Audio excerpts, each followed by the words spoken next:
Hello दोस्तों, praise the Lord. ये actually gym में एक्सरसाइज करने आया था तो मुझे एक स्क्रिप्चर याद आया। पहला तिमुथियुस उसकी 4:8 में लिखा कि शारीरिक एक्सरसाइज जो करते हैं वो थोड़े देर के लिए लाभदायक होती है, पर जो आत्मिक एक्सरसाइज जो आप करते हो वो बहुत समय तक आपको बेनिफिट देती है, इस जीवन के लिए भी और आने वाले जीवन के लिए भी वो लाभदायक है। तो बेसिकली दोस्तों, एक्सरसाइज बहुत ज़रूरी है जो आत्मिक है, मोर देन ए फिज़िकल।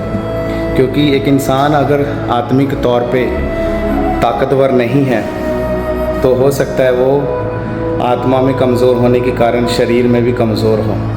क्योंकि बहुत सारे लोगों का बहुत बड़ा बड़ा शरीर होता है, तगड़े दिखते हैं, पर आत्मा में मजबूत ना होने के कारण वो बीमार भी जल्दी हो जाते हैं, अटैक भी जल्दी उनके ऊपर आते हैं, क्योंकि वो आत्मिक उन्होंने कोई प्रैक्टिस नहीं की हुई है, कभी फास्टिंग नहीं रखी है, बाइबल नहीं पढ़ते हैं, वचन को बोलते नहीं अपने मुंह से। शरीर अच्छा बन गया पर आत्मा कमज़ोर है। तो इसलिए बाइबल में भी लिखा ना, यीशु मसीह ने जब पतरस को बोला था कि तेरा शरीर कमज़ोर है, आत्मा तो रेडी है, तो उस टाइम पे उसका शरीर ताकतवर नहीं था पर आत्मा उसको बोल रही थी प्रार्थना कर। तो शरीर भी ज़रूरी है ताकि आप इस जीवन में, इस धरती में, शरीर में रहते रहते अपने परमेश्वर की सेवा को कर सको, अपने जो रोज़ की ज़िंदगी के साथ रिलेटेड काम है उसको भी कर सको।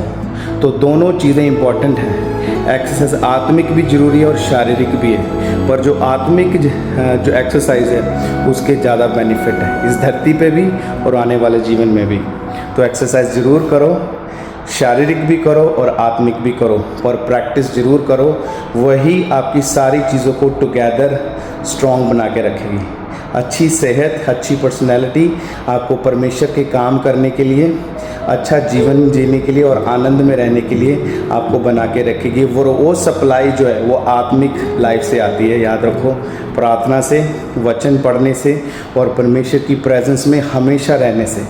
गॉड ब्लेस यू दोस्तों। मेरा विश्वास है कि आप एक्सरसाइज कर रहे हो, वचन में बढ़ रहे हो और शरीर में भी आप स्ट्रांग हो, यीशु के नाम में। गॉड ब्लेस यू दोस्तों। जल्द मिलेंगे नए वीडियो के साथ। शलोम।